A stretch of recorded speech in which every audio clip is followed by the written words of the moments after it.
Olá todo mundo, boa noite. Aqui é o Diogo Rodrigo da Personal Psicocaro. Hoje é a nossa entrevista com o Soca. Perguntas e respostas, terminando as perguntas da semana passada. Vou pegar aqui ele.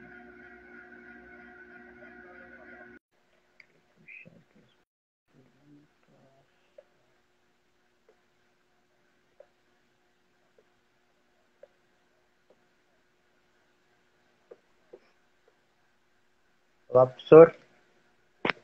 Oi, Diogo, boa noite. Tá me ouvindo bem? Abaixo, peraí. Tá chegando bem aí? Tá conseguindo me ouvir? Tô ouvindo sim, tô ouvindo bem. Tá abaixo.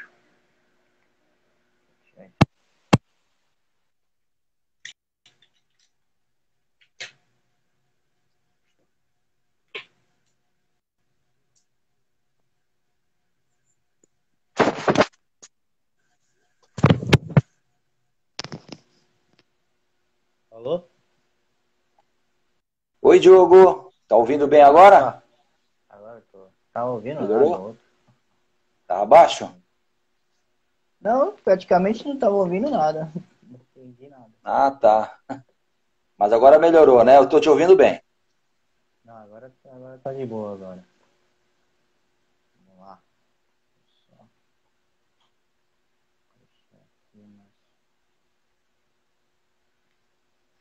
Bom, galera, boa noite a todos. Meu nome é Diogo Rodrigo. Hoje é a nossa entrevista com o professor Oca. O Oca já é de casa, já aqui, já é a terceira vez que ele vem para cá. Então, hoje a gente vai responder algumas perguntas que a gente ficou faltando na semana passada. Então vai ser uma entrevista diferente, só de perguntas e respostas. Apesar que a gente ter feito dividido nos dois temas, não deu tempo de terminar. Só pegar aqui, puxar as perguntas. Professor, fica à vontade, se apresenta aí para a gente começar. A casa é sua. Bom, primeiro eu quero te agradecer por mais esse convite, né? Como você falou, tô ficando cativo aí no seu canal. É uma honra para mim, é um prazer. Você que esteve comigo no colégio, no período de estágio, nos ajudou muito, colaborou muito conosco. Então, rapidamente falando de mim, eu fui um ex-atleta profissional. Comecei na base do Portuários, depois fui para a base do Santos. No Santos me tornei profissional muito jovem. Aí fiquei até 1982 no Santos, fui para o Paraná, joguei um período no Rio Branco e Paranaguá, depois fui para Araçatuba, joguei uma outra temporada em Araçatuba. Aí eu resolvi com 22 anos parar de jogar futebol e me dedicar à educação, que é o outro assunto que nós temos aí, provavelmente, perguntas, né? Me tornei, no último ano da Faculdade de Educação Física, já me tornei um professor atuando em rede particular, e aí militei na educação, escola particular, escola pública estadual, escola pública municipal.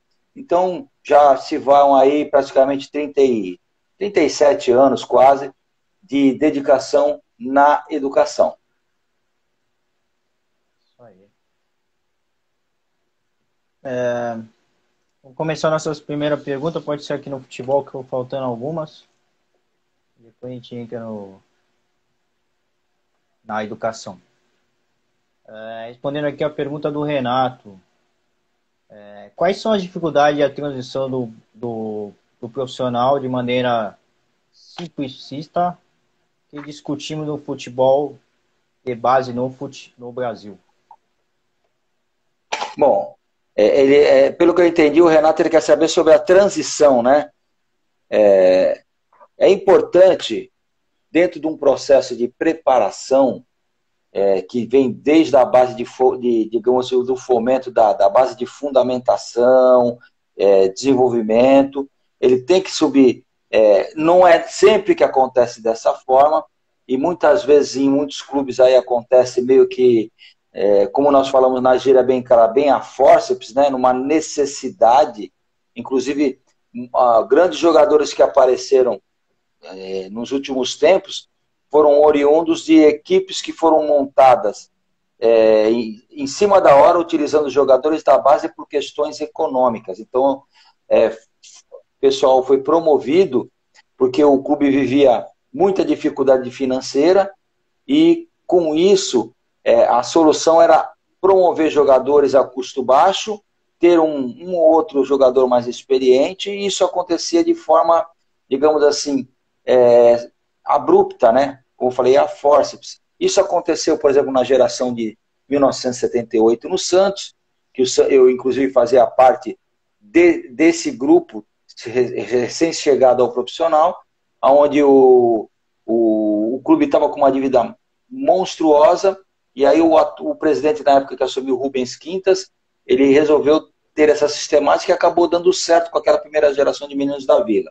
Mas nem sempre foi assim, nem sempre é assim. Inclusive agora, recentemente, no próprio Santos Futebol Clube, muitos jogadores foram promovidos por toda essa questão de dificuldade financeira, que não é o mais indicado.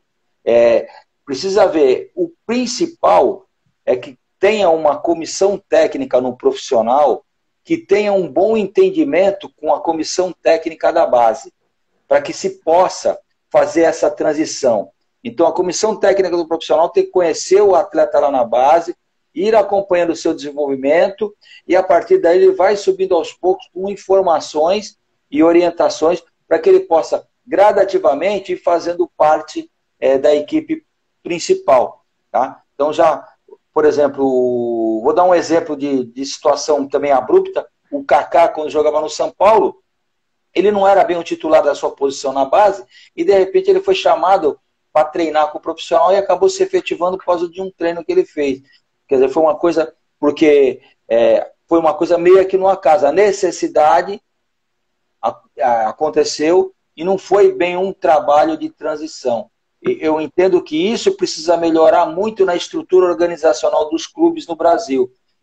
Esse perfeito entendimento entre o profissional, comissão técnica do profissional e da base. O grande problema no Brasil é que técnico de equipe profissional trabalha 6 meses, 1 ano, uma temporada. É difícil acontecer como tem no Grêmio hoje com o Renato, que está há 3 anos e pouco no comando técnico.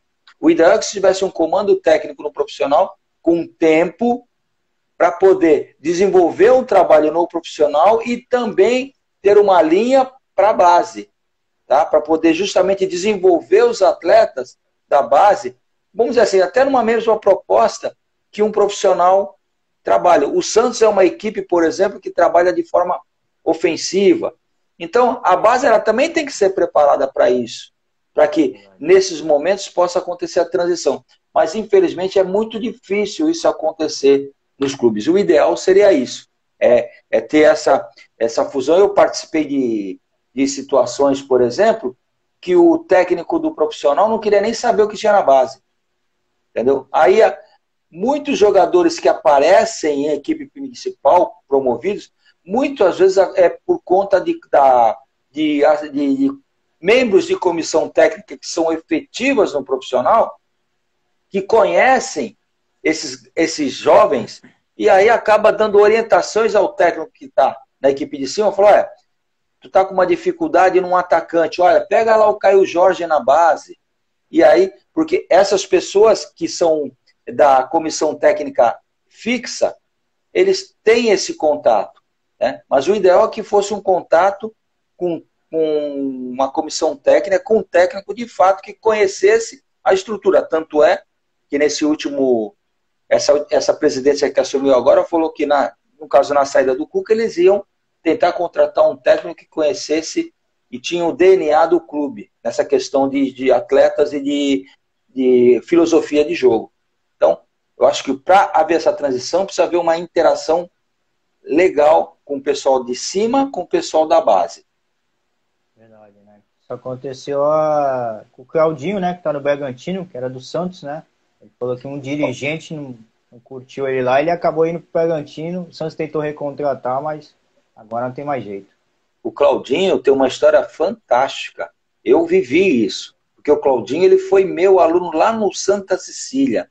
A história do Claudinho e da família dele, ela começou a melhorar graças ao doutor Marcelo, que ele tinha 10 anos de idade, se eu não me engano, 10 para 11 anos de idade, o doutor Marcelo viu o Claudinho jogando, gostou, trouxe para o colégio, foi para o Santos, ele arrumou um apartamento alugado, isso pouca gente sabe. Ele alugou um apartamento que ele morava numa área bem complicada, de carência e de violência, e aí o doutor Marcelo Teixeira arrumou um apartamento para ele e para a família, para que eles morassem num lugar melhor, próximo ao clube. Ele estudou no colégio e ficou na base do Santos. E aí o que aconteceu? Por uma infelicidade, vamos dizer assim, para não dizer outra coisa, com um dirigente aí, o Claudinho acabou saindo do Santos. Se veja o prejuízo que o clube teve, que era um jogador do Santos, que poderia ser revelado para a equipe de cima e já poderia estar super valorizado e trazendo o retorno financeiro para o clube. Pode você ver, ele teve que sair, foi para o Corinthians, começou a aparecer no Corinthians, foi para o Bragantino e estourou.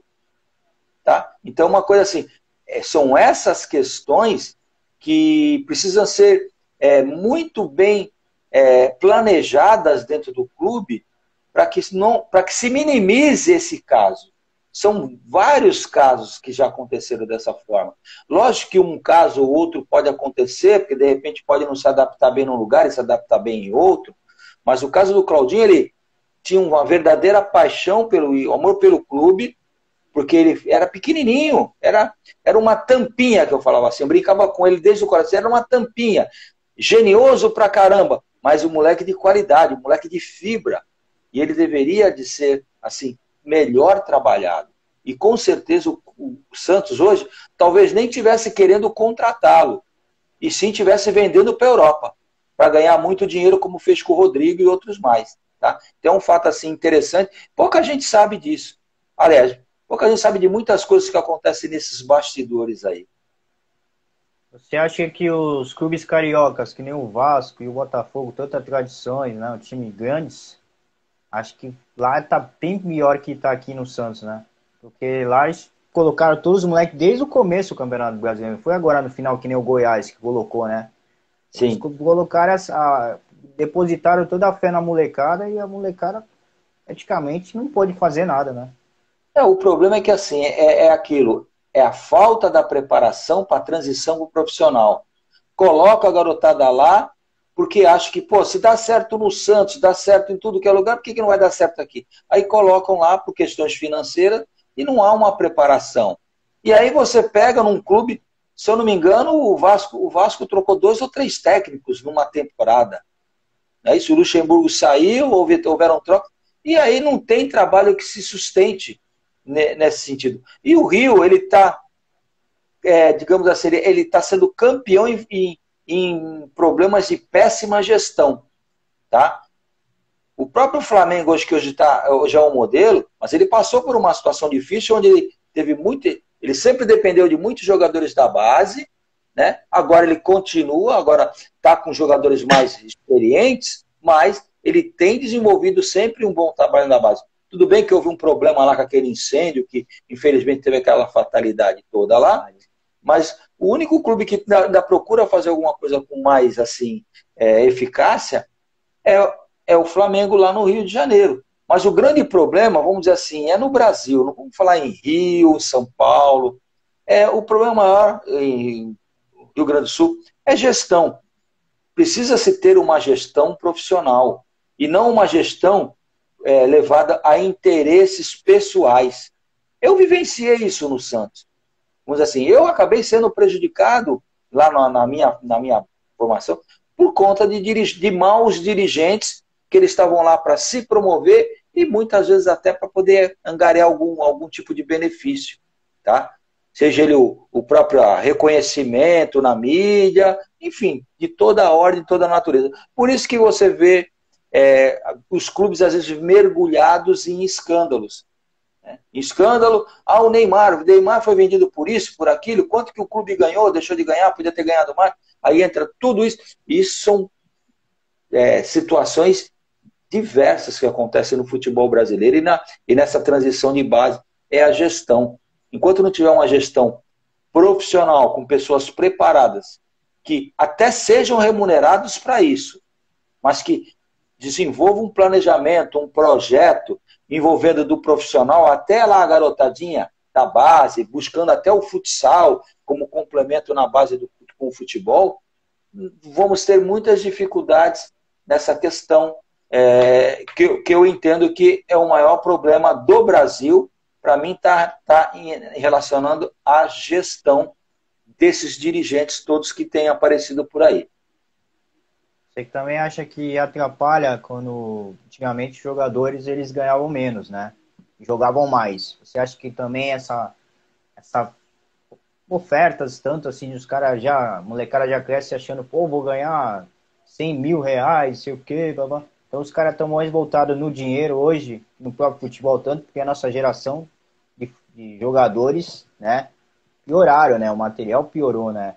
Você acha que se voltasse, é que agora é difícil voltar, mas você acha que se chegasse tá tanta dívida, os caras, pô, vamos pagar, que nem o São Paulo faz, um teto salarial, só podemos contratar jogador até tanto, mais que isso não dá. Eu acho que voltaria o clube ter uma gestão melhor, acabar essas dívidas. O futebol no Brasil ele foi muito inflacionado, tá? E esses dirigentes têm muita responsabilidade nisso, porque verdadeiras ações antiéticas aconteceram entre dirigentes de clubes aí, roubando um jogador do outro e tal. Então, acabou inflacionando demais o futebol. Eu lembro que eu vi situações, não convivi na base do futebol, porque eu já estava na educação, mas eu tinha esse contato, como tenho muitos garotos no colégio que são garotos da base lá do Santos, eu percebia muitas coisas, eu falei, gente, não é possível você pensar em dinheiro hoje. Eu falava para muitos, eu conversei com muitos pais na época, até hoje, quando dá, ainda conversa. Falei, vocês não têm que se preocupar com quanto seu filho vai ganhar, porque não pode, né? Porque também a lei aí, porque é um menor de idade, tem toda uma questão de direito aí que não pode. Mas eu falo assim, vocês têm que pensar, não é no hoje, no que ele pode receber hoje, e sim no que ele pode receber amanhã. Ou seja, o clube ele oferece uma condição boa de estrutura para o garoto se desenvolver.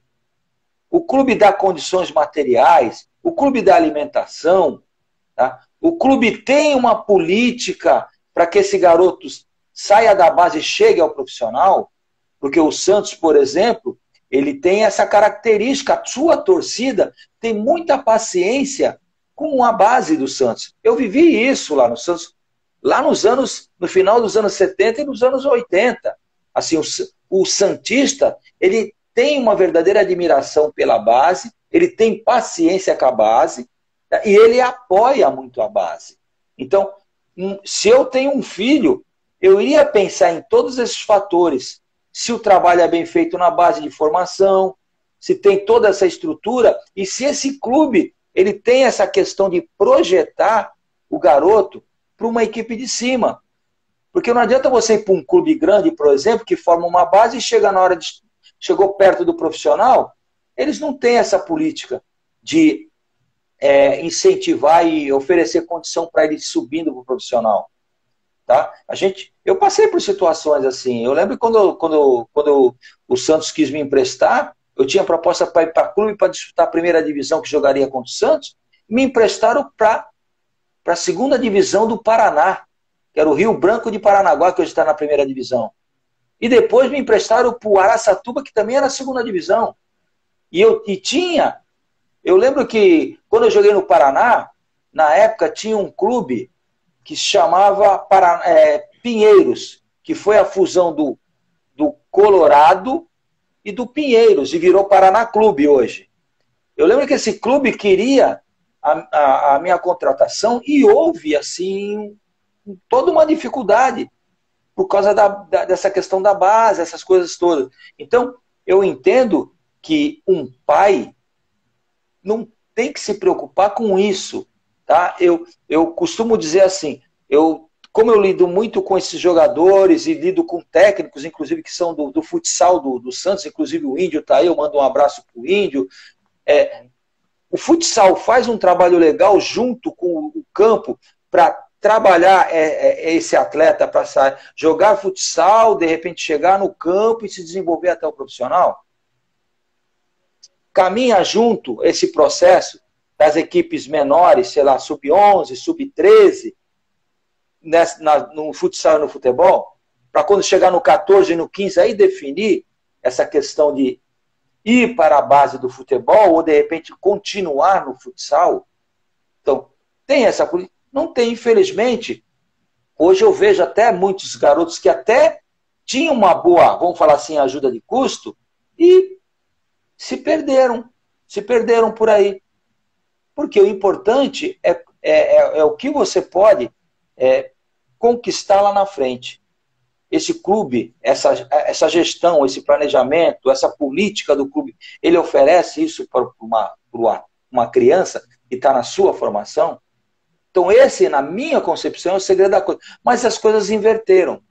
As coisas inverteram onde garotos querem ganhar muito, aí garotos da base, inclusive, têm contrato com empresas, tipo Nike e outras coisas mais, e aí começa a subir literalmente para a cabeça, né? Não, eu sou patrocinado pela Nike. Uma vez eu tive uma situação assim lá no colégio. E falei, você é patrocinado pela Nike lá, aqui você é um aluno como outro qualquer. E aí é nesse momento que vem a questão dos pais na orientação, de colocar os dois pezinhos no chão, né? Não vamos flutuar não, vem, alô terra, põe os pés na terra e vamos. Então existe uma série de deficiências. E aí chega no profissional, a pessoa mal começa a aparecer e aí já começa a querer discutir uma renovação de contrato que nem está perto de acabar. E força a barra, e aí vai acontecer. E aí entra uma outra fase também, que o atleta começa a aparecer um pouco, aí começa a pressionar para ir embora do país. Porque sabe que fora do país se ganha muito mais. Então, assim, é necessário a questão da remuneração, não tenho dúvida disso. Mas eu acho que tem que seguir alguns patamares, ou como subir uma grande escadaria, degrau a degrau, até chegar no topo. Tá? Para poder justamente usufruir disso, porque a carreira do jogador de futebol é curta. E tem gente transformando a carreira mais curta ainda. Então, por isso que tem que se tomar cuidado nessa questão dessa política de remuneração, e os clubes têm que falar a mesma língua. Porque não adianta, o São Paulo tem o teto, aí vai um outro clube. Há pouco tempo atrás, eu vi um verdadeiro leilão, há uns 2 anos atrás, por causa de um garoto do Corinthians, que tinha 10 anos, 9 para 10 anos de idade, que era uma promessa. Virou um leilão. Uma coisa absurda. Falei, gente, ele vai entrar numa fase ainda de crescimento, de maturação. Será que vai ser isso mesmo, gente? Então, aí acontece verdadeiras brigas e a ética fica jogada em 10º plano. E é isso. E por isso eu entendo também que o nível técnico dos atletas tem caído vertiginosamente, tá? Por conta também dessas questões. Tá? Não é quanto eu vou ganhar, quanto eu poderei ganhar lá na frente. Tá? E essa pergunta, o pessoal, essa etapa eles pulam. E eles estão preocupados com o imediato. E o imediato, às vezes, é aquele negócio de comer quente, vai queimar a língua. A minha sobrinha entrou. Oi, Paulinha! Futebol feminino. Para o futebol feminino crescer, quando a torcida poder voltar, a federação podia fazer preliminares antes dos jogos principais dos homens, como faziam com os amadores antigamente. O que você acha sobre isso? Minha cunhada entrou, Maria Cristina, tudo bem? É o seguinte, gente, eu peguei uma época do futebol em que a principal equipe, vamos dizer assim, da base, que na minha época chamava Juvenil A, normalmente ele fazia a preliminar da equipe de cima. Então, eu treinava no profissional do Santos e jogava na base. Então, eu tinha muito contato porque nós convivíamos nisso aí, e isso ajudou muito a formação, digamos, dos jogadores daquela época. Né, que eu joguei uma preliminar uma vez no Morumbi com 70 mil pagantes, na base. Era um clássico de Santos e São Paulo, na profissional, e a base era Santos e São Paulo. Eu joguei uma outra preliminar uma vez, que eu nunca fui tão vaiado na minha vida, na formação de base. Jogou Corinthians e Juventus no Pacaembu, e a preliminar era Santos e Corinthians. Entendeu? A preliminar, ela ajuda na formação, ajuda no amadurecimento. E no feminino, não é diferente. Tá? Agora, o que acontece hoje? As pessoas que lidam nessa gestão entendem que, por exemplo, fazer jogos preliminares estraga o campo para a partida principal. Entendeu? Então, eu até acredito que possa acontecer, mas será que não tem uma forma de tecnologia, esse pessoal que cuida dessa parte, será que não tem um tipo de tratamento que pode, de repente, desenvolver esse processo? Tá? Então, aconteceu isso. O futebol feminino, hoje, assim, graças a Deus, eles estão dando o verdadeiro valor que a mulher merece, não só no futebol, para a vida, precisa melhorar muito. Hoje eu estava dando aula de futebol lá no colégio, por exemplo, e estava contando a evolução do feminino em relação ao masculino. Então, anos deixado de lado, uma série de coisas. E hoje, a Confederação Brasileira de Futebol ela determina que os clubes de Série A, Série B tenham equipes femininas, tanto profissionais e como formação de base. Isso é um passo importante para a renovação das meninas, né? Porque o Brasil conseguiu um patamar muito bom no futebol feminino, com Marta, Cristiane, Pretinha, enfim. Só que elas estão agora na fase descendente da carreira. E cadê a sucessão? Então eu entendo que essa decisão de ter essas equipes femininas nos clubes de Série A e Série B é importante, mas precisa evoluir. Evoluir para quê? Para campos de disputa, de repente, como foi colocado, de repente fazer algumas preliminares, de repente trabalhar em cima de uma promoção, tanto da mídia, como da mídia em relação à promoção, como uma divulgação maior de participação. Lógico que hoje nós estamos vivendo um tempo de pandemia, os estádios estão vazios e tal, estão todos vazios, mas é importante que se dê essa condição de desenvolvimento do futebol feminino. O Brasil, quando teve um período de falta de jejum de título, de 94 até 2002, quem teve os melhores títulos foi o futebol feminino. E foi aí que começou a aparecer.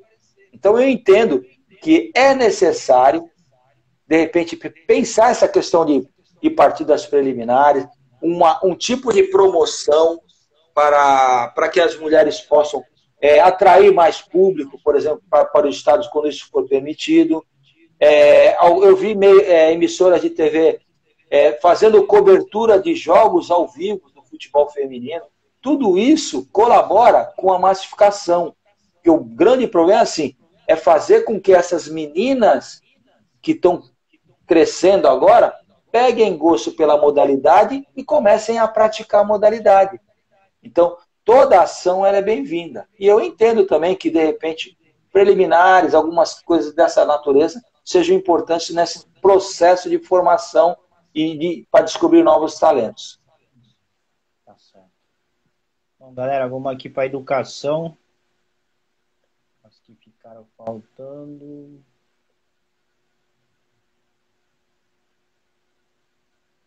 Oi, Ferrugem. Obrigado por aparecer na nossa live. Fala um pouco dos atletas aqui, né? Mas a parte escolar, que tipo de profissional pode fazer essa ligação entre a família e a escola para futuros atletas?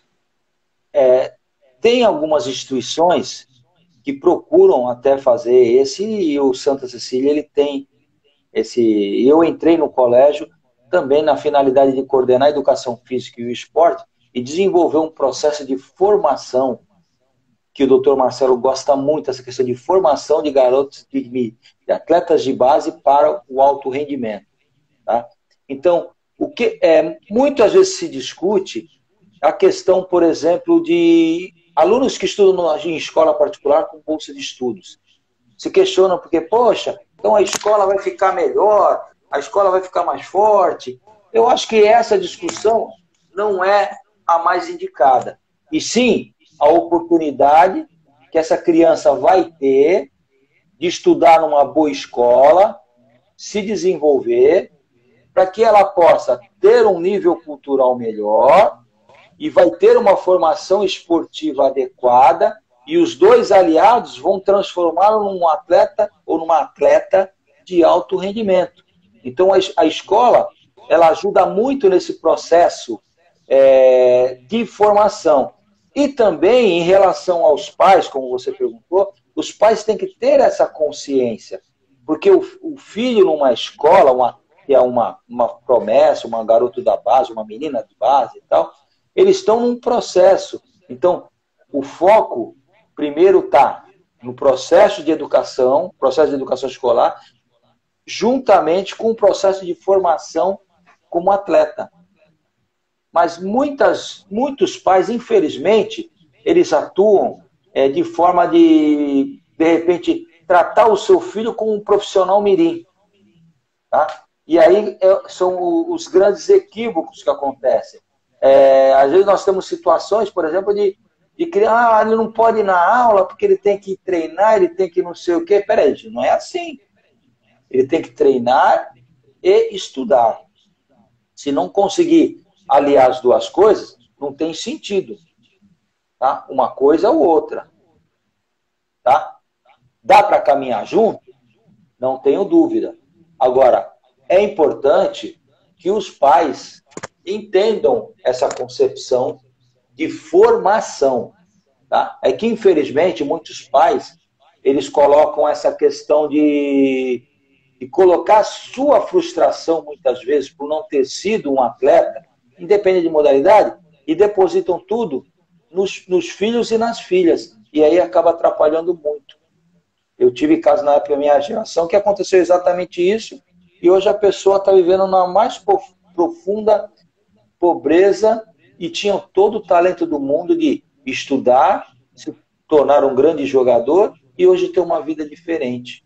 Então, os pais, eles têm uma responsabilidade muito grande. Ou seja, se o colégio está abrindo a porta para que o filho venha, primeiro, agradeça, trabalhe junto nesse processo de formação. Tá? É muito comum.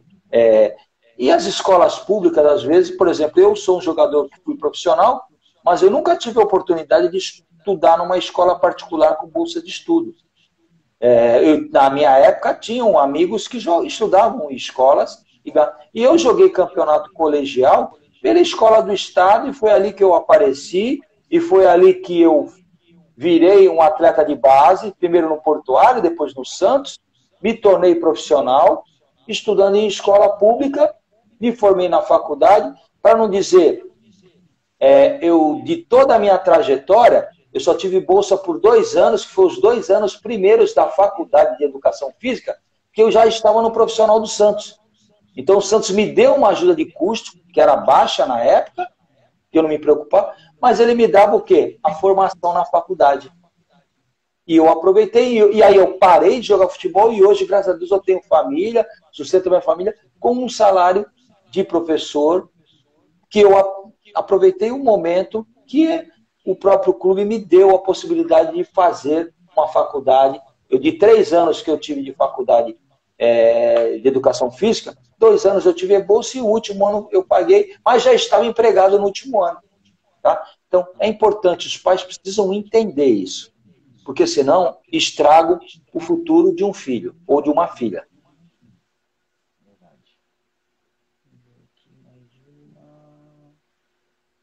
Você acha que o governo poderia incentivar mais outros esportes sem ser o futebol, para ter uma Olimpíada melhor, o Brasil ser um pouquinho mais forte na Olimpíada, sem ser no futebol?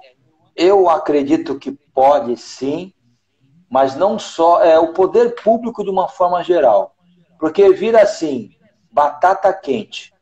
O governo municipal joga para o estadual, que joga para o federal, e aí o pessoal que cuida do esporte de amador de base, né, das outras modalidades, tentam buscar alguns meios para poder buscar uma receita, vão atrás de um vereador para buscar uma verba parlamentar. Então, até existem recursos, como eu falei na live passada, tá? Mas precisa haver um maior incentivo, e hoje o maior incentivo para todas as modalidades chama-se esporte escolar. Porque na minha geração, nós tínhamos a escola e os clubes.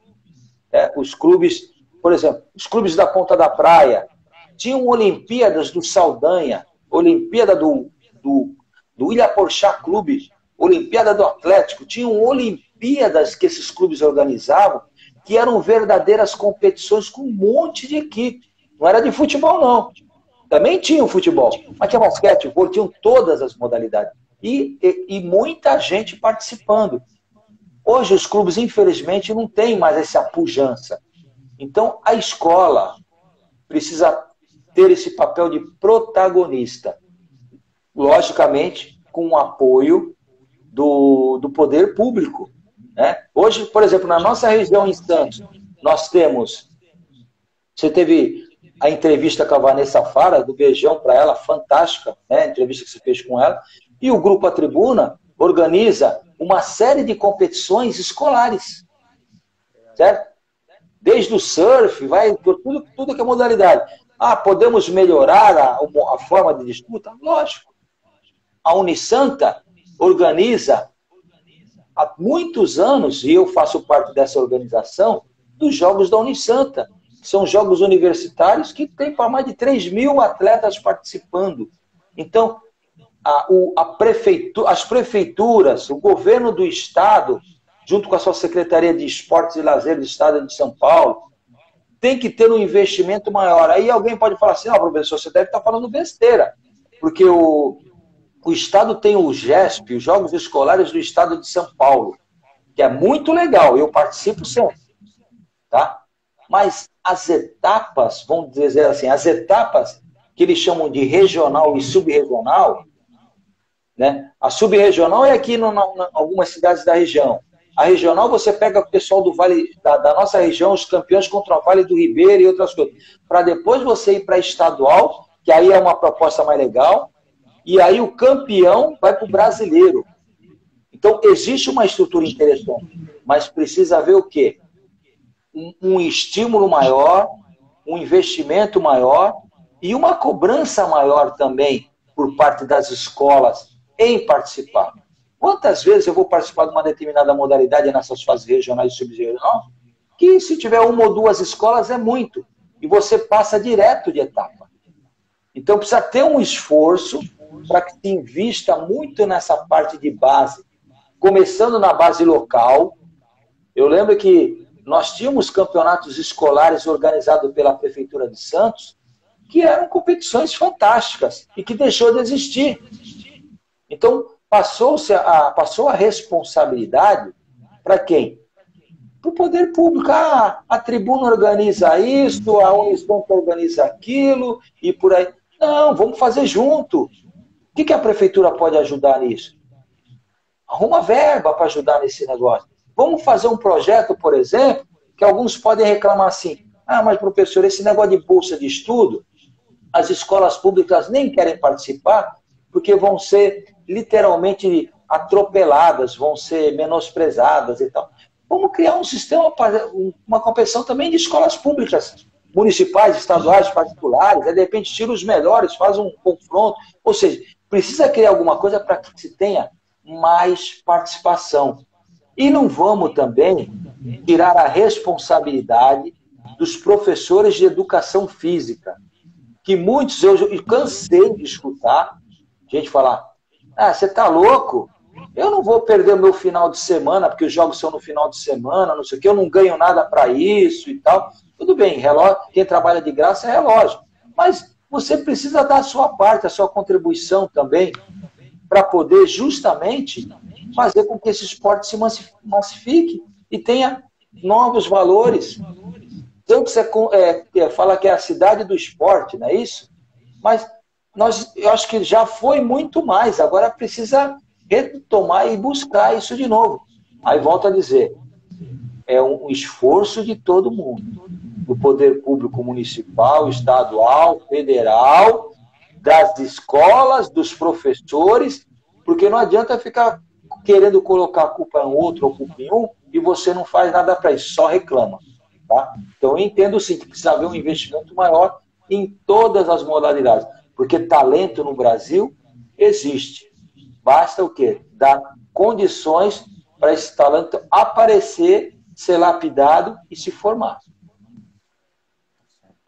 Bom, temos só mais uma pergunta que ficou faltando aqui, é do futebol, da educação já fechou. O Rodrigo ele perguntou qual é o X da questão, jogadores se mudar para o esquema do treinador ou o treinador fazer um esquema da forma dos jogadores que possuem no elenco. O que pode dar errado? O grande problema é assim, existem técnicos que não abrem mão de um determinado esquema.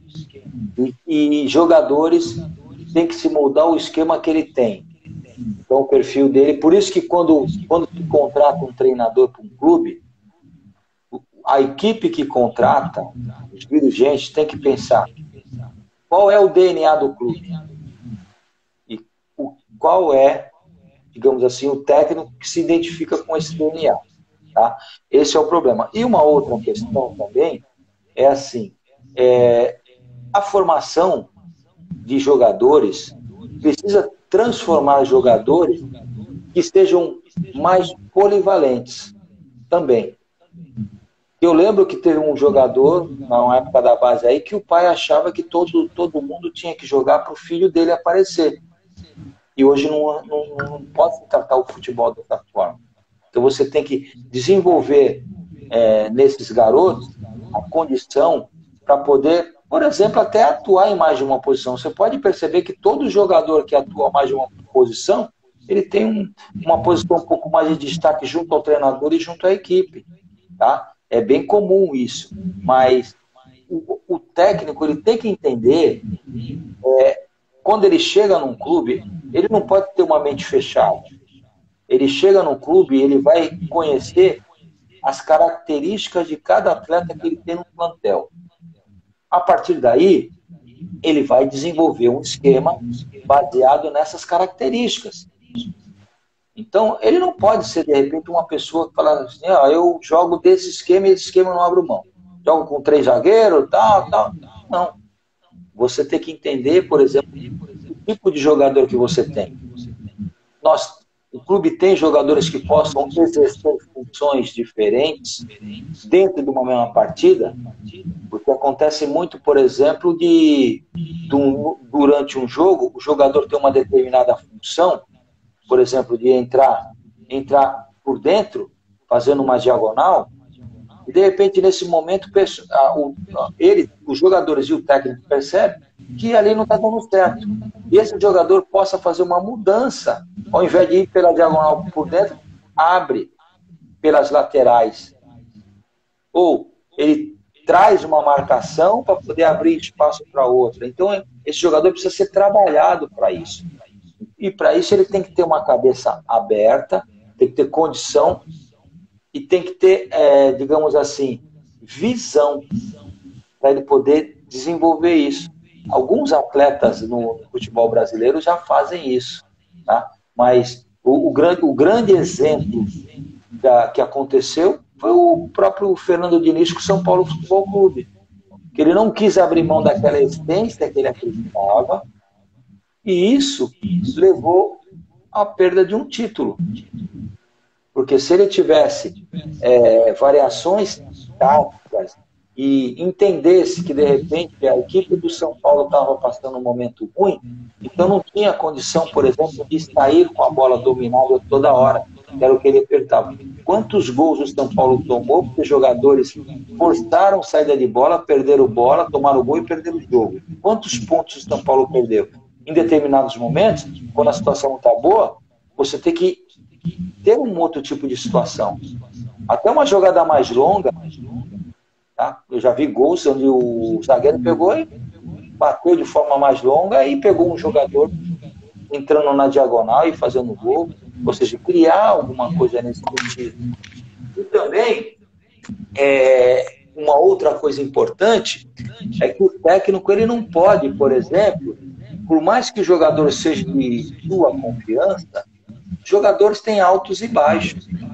E você tem que explorar o momento que ele está bem, e quando ele não está bem, segurar um pouquinho. Porque o que acontece?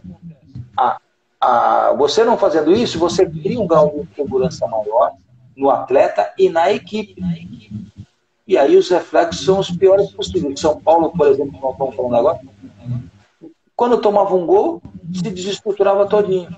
Porque não tinha uma capacidade de reorganização. Então, tem muitos técnicos nesse ponto que eles não têm essa visão. Não sei se por tinhosice, como diz o povo, não sei se por falta de conhecimento, não sei se por estrelismo, enfim, pode ser N situações. Mas o importante é que esses treinadores, eles têm que se moldar às características dos jogadores do clube que ele vai atuar. E não ao contrário. O atleta ele também precisa, mas você não tem que falar, olha, você vai jogar assim. Vamos pegar um exemplo como o Diego, que joga no Flamengo hoje. O Diego, quando começou no Santos, chamavam de ponta de lança, né? Aquele jogador de ligação e tal, que chegava na área toda hora e tal. E hoje, quem é o Diego? Depois desse período na Europa, tudo já está no processo de, digamos assim, fase de término de carreira, não tem aquele vigor e tudo mais. Ele está jogando como um primeiro ou segundo volante, porque ele tem uma qualidade de passe, ele tem uma visão que a experiência deu para ele. Tá? Então, são situações que o técnico tem que entender. O Rogério Ceni não colocou o William Arana de zagueiro, que era volante. O Palmeiras não fez isso com esse jogador, mas esqueci o nome dele agora, que teve uma lesão grave e voltou agora, que era volante e jogou e foi para a zaga também. Entendeu? Então, o técnico vai observando isso e vai fazendo essa interação com eles. Então, esse tipo, o técnico tem que ter muita sensibilidade. Não só na questão do trato, do treinamento, de esquemas, como no trato com o ser humano, o atleta. Então, o Santos teve esse sucesso todo por quê? Porque o Cuca conseguiu agregar esse pessoal todo, esses atletas todos, e chegou onde ninguém imaginava. Mérito de um técnico. Nesse caso, foi mérito de um técnico. Bom, chegamos no nosso final de entrevista, conseguimos terminar aquelas perguntas todas, ficaram faltando algumas, né? Então, mas, se quiser, pode outra live, enquanto a gente não consegue fazer a prática, né? Eu já estou lançando as práticas aí, mas tem lugares que, somente faculdade, colégio, que fica difícil, né? Não, nós estamos em processo, né? Nós temos que ter muita prudência nesse momento que nós estamos vivendo. Mesmo num retorno de aulas práticas, nós vamos tentar promover a partir da semana que vem, tem que ter práticas individualizadas, com distanciamento. Então tem que se tomar todo um cuidado, porque a pandemia está aí e não está de brincadeira, não. Eu hoje ainda comentei na escola, gente, cada um faça a sua parte, porque vocês viram o mapa de São Paulo, está começando a ficar vermelho de novo. Será que vamos ter que ter uma nova parada aí e voltar a ter aula só em casa, online? Então, isso depende muito das ações individuais de cada um.